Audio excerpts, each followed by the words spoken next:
Good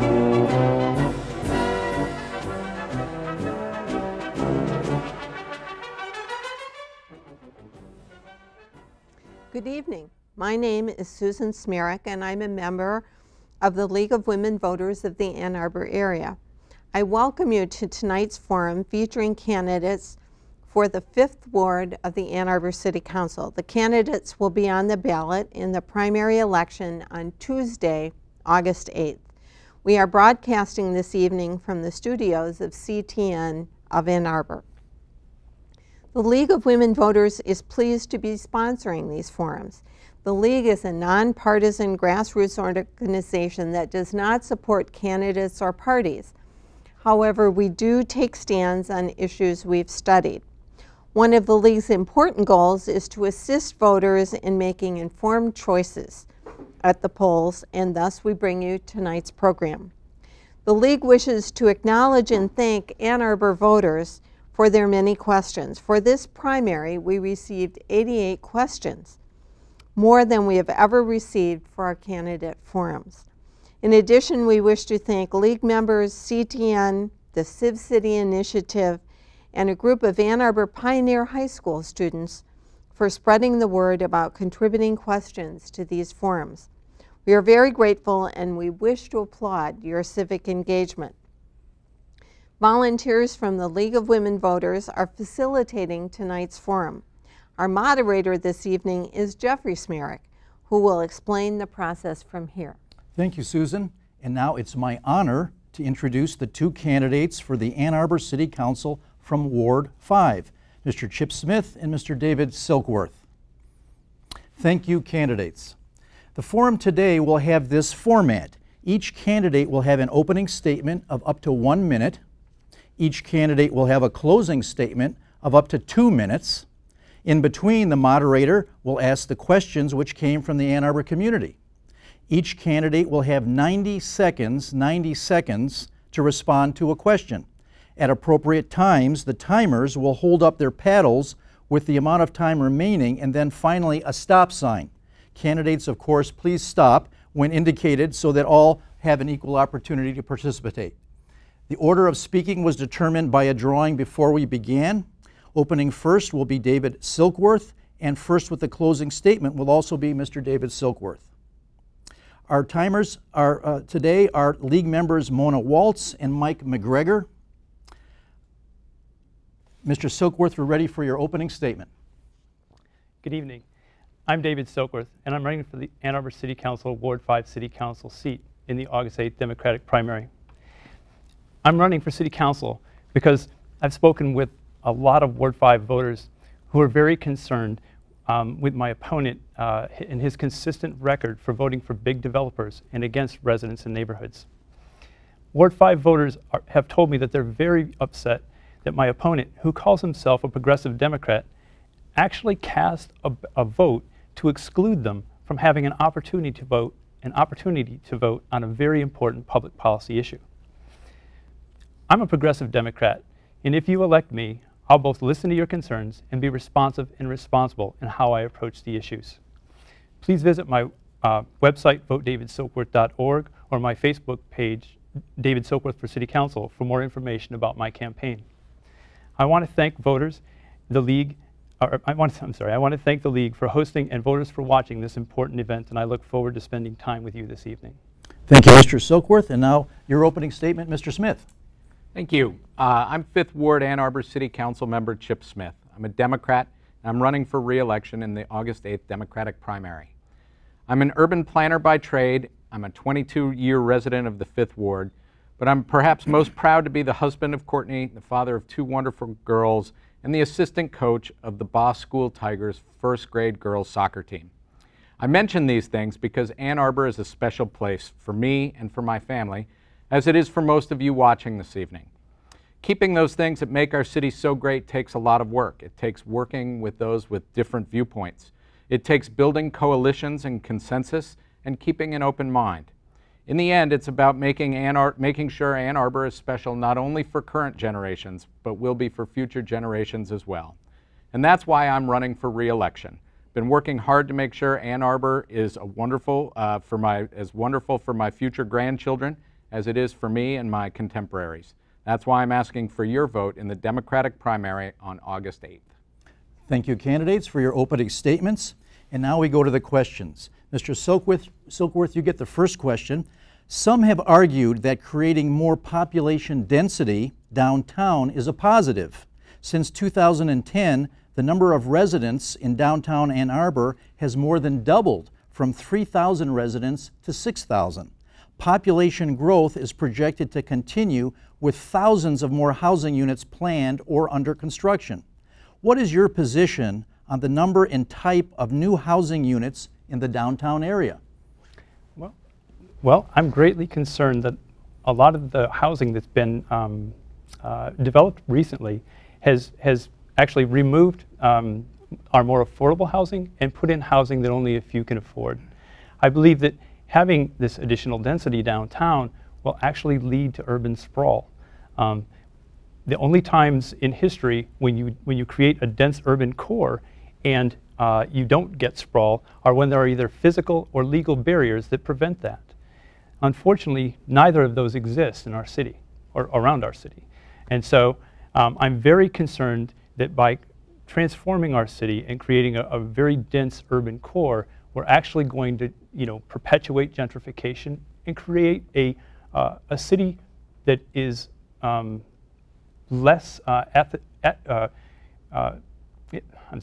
that's even less diverse than it is today. One of the reasons that I chose to live in Ann Arbor after I graduated from the University of Michigan was because Ann Arbor was this really great town with this really, everybody was mixed in together, and we're losing that. We're losing that. We're pushing our people at lower or middle incomes out to the fringes of our city, and that's not the kind of Ann Arbor I want to see. Thank you, Mr. Silkworth. And now, Mr. Smith, same question to you. What is your position on the number and type of new housing units in the downtown area? Well, when I think about housing and I think about downtown, I think that the idea that we're only putting housing units downtown is the root of the problem, and that's where our concentration about density is. And the reason that there's such an emphasis and such a focus on people building bigger buildings with more density downtown is that's the only place that we let them do that. One of the things that we have to do a much better job of is figuring out how to provide housing that's close to jobs, have more dense housing in places where it's appropriate. So one of the things that we've been working on, or at least that I've been talking with some of my colleagues about, is the idea of a transit-oriented development overlay district at State and South State and Eisenhower, which is a major job center, and to put a lot of housing units there, remove some of the pressure on downtown. I think it's really critically important for us to create opportunities for people to live closer to jobs, particularly lower paid workers. The housing and transportation piece of affordability is absolutely huge.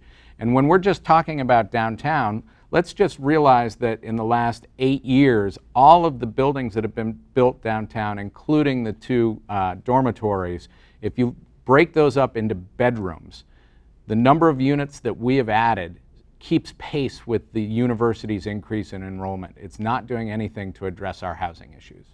Thank you, Mr. Smith. And you get the first bite at the next question, which is, would you ever consider eliminating a current tax or decreasing the millage rate for any of the taxes that Ann Arbor residents currently pay for? If so, which taxes do you think could be lowered or eliminated?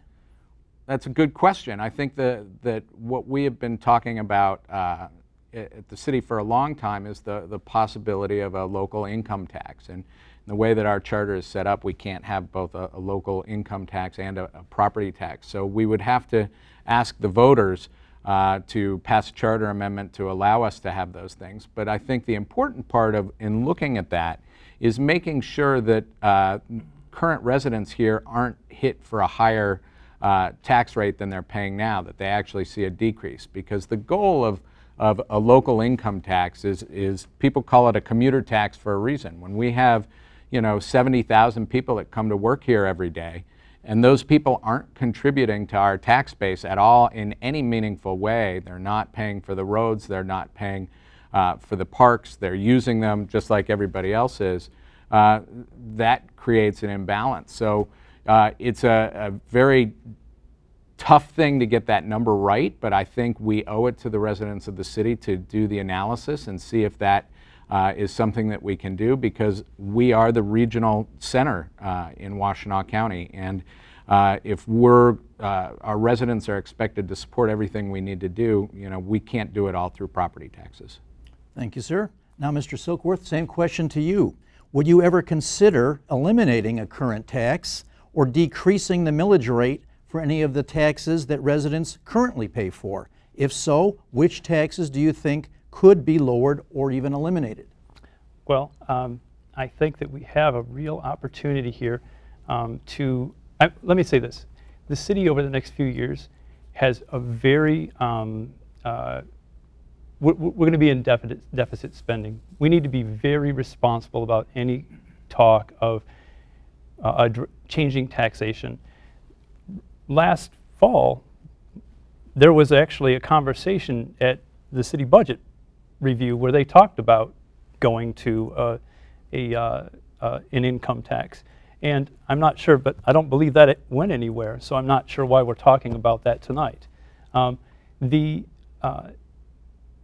Obviously we need to, what I think we really need to do is focus on providing in services what people are paying in taxes, and being very responsible for how we spend their money. We spend a lot of money right now on consultants and on making improvements where developments occur at the taxpayer expense. The city just approved over $500,000 to upgrade the sewer system on South University because of the 13-story building that's overwhelming that system. That is something that we as taxpayers shouldn't, out in the rest of the community shouldn't have to pay for. It's in a DDA district. And so I think the DDA should pay for DDA things, and then we might be able to roll back some people's taxes as part of a more responsible spending program. Thank you, Mr. Silkworth, and you get the first shot at this next question. Are you familiar with the method City Council uses this year to determine the city budget? If so, could that method be improved? In what ways? If you are not familiar with the method, how would you become informed and educated in order to be effective in that process if you are elected? Well, I think that that's a very interesting question, and I think that when I go through a budget process on council, I will obviously learn all of the ins and outs of that process. That's not necessarily, knowing how to do a budget is not a qualification to be a city council person. Do you know what is? Listening to folks, representing their interests, and doing what they would like to see our city do, okay? If you're elected to office, you're taught how to deal with budgets, or you learn how to deal with budgets because you go through those processes. And the thing that people want, they want our city to return in services what they're paying in taxes. They want a responsive and responsible city government. They want safe crosswalks. They want their roads repaired. They want responsible spending, okay? And that would, so when you're talking about city budgets, you have to talk about all of those various priorities. And I think that we need to actually get our priorities right and turn them back to providing the services and infrastructure that residents want. Thank you, sir. Same question to you, Mr. Smith. Are you familiar with the method City Council used this year to determine the city budget? If so, could that method be improved? In what ways? If you are not familiar with the method, how would you become informed and educated in order to be effective in that process if you're reelected? I would argue that I'm pretty familiar with the process, but every process can always be improved. I would like to see a greater emphasis on more participatory budgeting to allow residents and voters to have a greater say in how we set some of these priorities. I think one of the things that's really, really critically important as you go into the budget process is understanding the ins and outs of how government works. And it's a great it's a great politics line to say, well, we can, you know, not increase staff or we can cut consultants. But at the end of the day, when we set a lot of priorities that are set by the community, somebody's got to do the work. And to simply say that we need to do more with less all the time, it's not reality. And you know, it reflects not a very good understanding of just how lean our organization runs right now. So, you know, as we look at the budget process, there are a lot of ways that we can bring more participation into the process, have it be a more open and more transparent process than it is now. And I think that I'm committed to continue to work towards that. Thank you, sir. And you get the first shot at the next question, Mr. Smith. Several public housing complexes are located in Ward 5. How would you represent the concerns of low-income residents? Well, part of the ways that I represent those is that they're constituents, and I listen to them and I talk to them and I knock on doors and find out what the particular issues are. But as we talk about affordability and affordable housing broadly across the city, I think it's very important to understand who's getting priced out of Ann Arbor. And it's technicians, it's teachers, it's janitors, it's craftspeople, it's artists, it's servers, it's my friends, you know, quite frankly. And to understand just how high that housing burden, cost burden is for working people. So, you know, to represent them, it's to figure out how to solve that problem. And to solve that problem isn't by not building any more housing. It's by figuring out how to build housing responsibly in places that it's close to jobs, close to transit, so that people aren't driving in, you know, 45 minutes from Brighton, an hour from Canton every day, and contributing carbon emissions to contributing to global warming, contributing to our traffic problem. You know, these are all real issues. And when we talk about how do you represent the lower income people within your ward, it's understanding what their day-to-day problems are. Thank you, sir. Mr. Silkworth, same questions to you. Several public housing complexes are located in Ward 5. How would you represent the concerns of low-income residents? Well, I've knocked on those doors. I've spoken with those people, and let me tell you, they have a lot of the same concerns that everyone else does. People aren't different because they don't make a lot of money. People want safe crosswalks, they want adequate street lighting, they want to feel safe in their homes. You know, and so when you talk about being responsible and how you do, and one of the other things that I want to point out here is that not only do they want those things, but they also aspire to be able to move out of low-income housing and into affordable housing, which we're not creating. You know, we are taking down more affordable housing and putting up housing that only a few can afford. We're not doing anything meaningful by way of even taking care of the low-income housing that we have. You know, at the library lot meeting, they talked about the leader of the housing program came out and said that the $5 million that they think is going to help save that or create affordable housing actually won't even catch us up on the maintenance that we need to do in order not to lose significant numbers of low-income units within the next 10 years. So we need to have a very, very responsible approach to how we do affordable housing so that we can ensure that we can continue to meet those needs in the future. Thank you, sir. Now, Mr. Silkworth, you start with the next question. Recently, Ann Arbor City Council voted 8-3 to indicate how it would allocate revenue from a possible county-wide tax to support public safety and mental health services. It's rare for one local government body to give formal feedback to another local body, in this case, before the county board even voted to put the tax proposal on the ballot. Does the City Council of Ann Arbor have a responsibility to develop relationships with other public governing bodies, such as the county, the university, library, and schools? In what ways does that currently happen, and do you think there are better ways to develop those relationships? Well, let me say that I think that was a really unfortunate political stunt pulled by my opponent and the majority on council. They came out publicly in support of something that had not even been approved at the county level, and that's really unfortunate because that that millage was intended to help the most at-risk population in our community, okay? People who are opioid addicted, all right? That's a really important thing, because those folks, you know, when you're addicted like that, that actually changes the physical chemistry of your brain, so that you don't have the ability to make good decisions. And so we need to have proper mental health services and proper sheriff services to help those folks, and to try to help them overcome those addictions.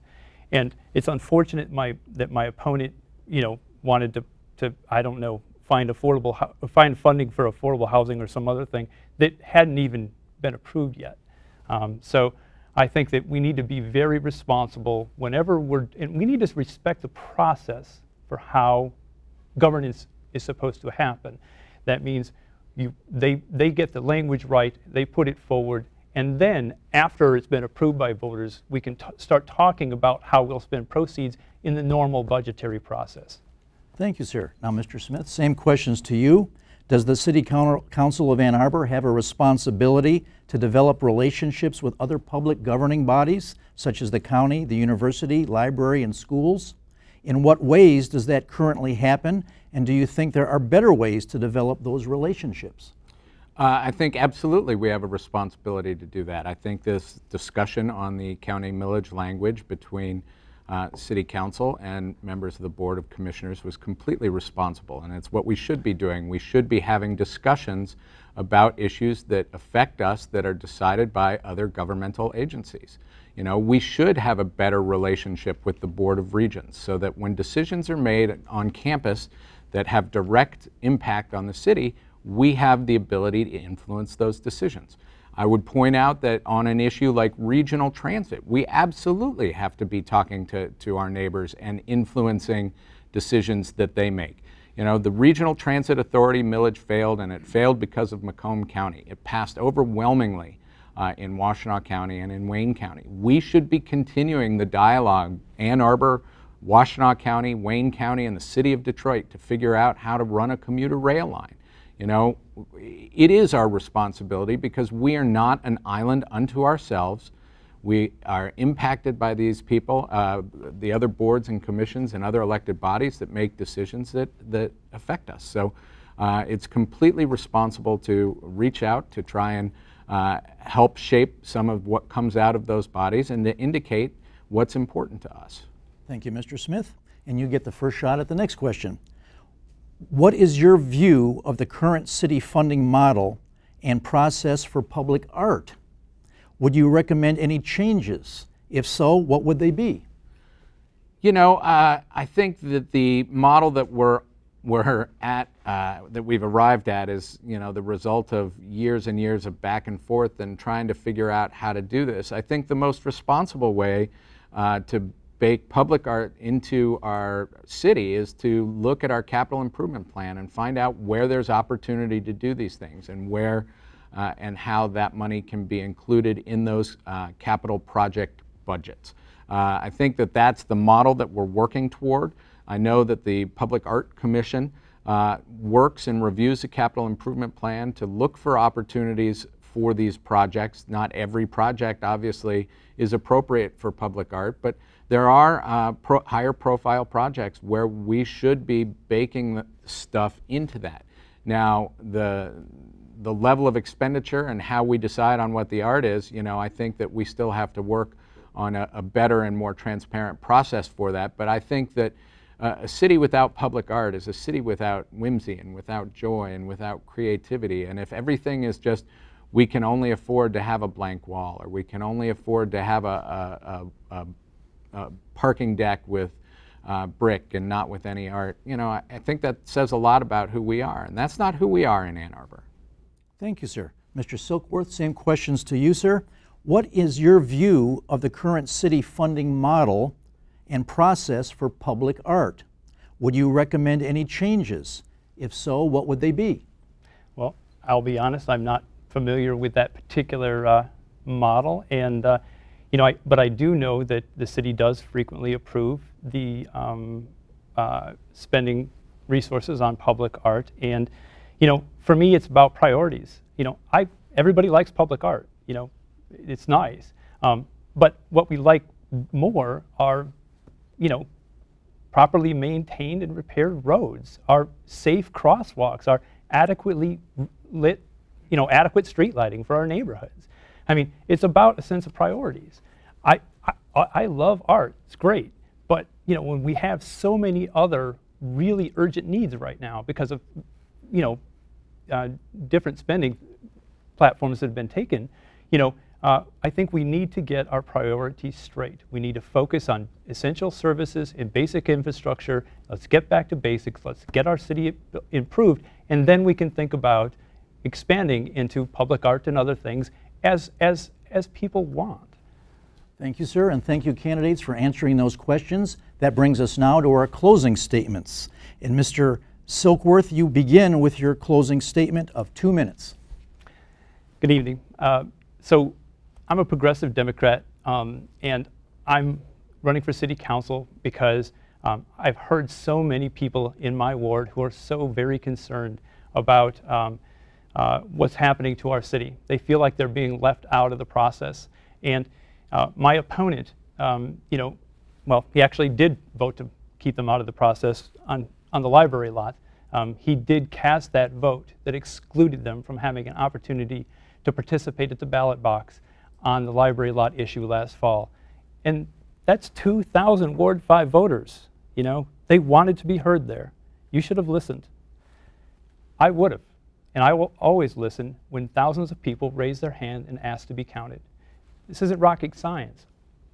You don't have to have a great pedigree or fancy degrees to be a city council person. You have to listen to people, and you have to understand what their concerns are, and you have to ask staff to help solve those problems. That's it. It's really simple.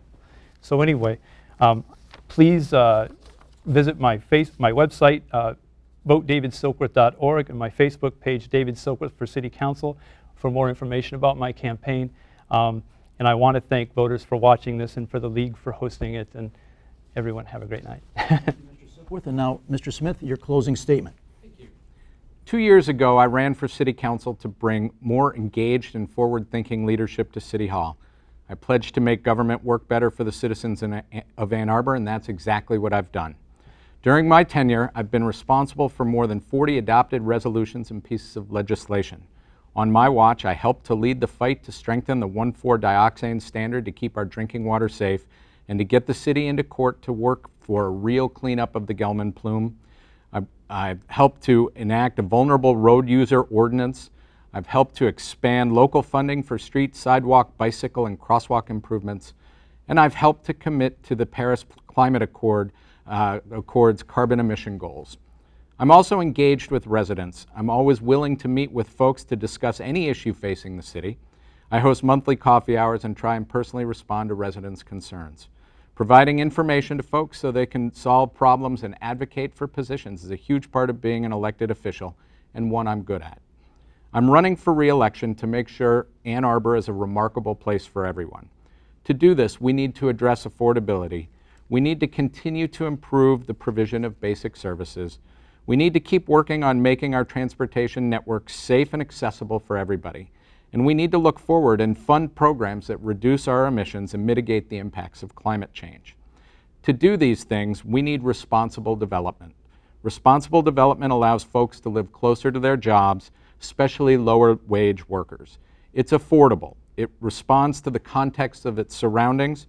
It looks good, and it creates memorable spaces.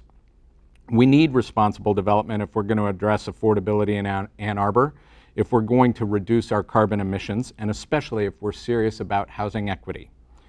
We have a responsibility to future generations that we make sure Ann Arbor is as special for them as it is to us. I'm Councilmember Chip Smith, and I'd be honored to have your vote in the August 8th Democratic primary. Thank you, Mr. Smith, and thank you, candidates. Thank you.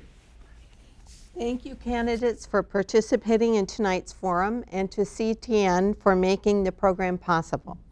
These forums will be rebroadcast on Channel 19 a number of times between now and the election and are available on demand for streaming on your computer and smartphone. Go to our website, lwvannarbor.org, and look for the link to programs. For additional balanced, nonpartisan information on candidates and ballot issues, go to vote411.org and enter your address. There you will find information on the candidates and ballot proposals that will appear on your ballot. Be sure to vote on August 8th.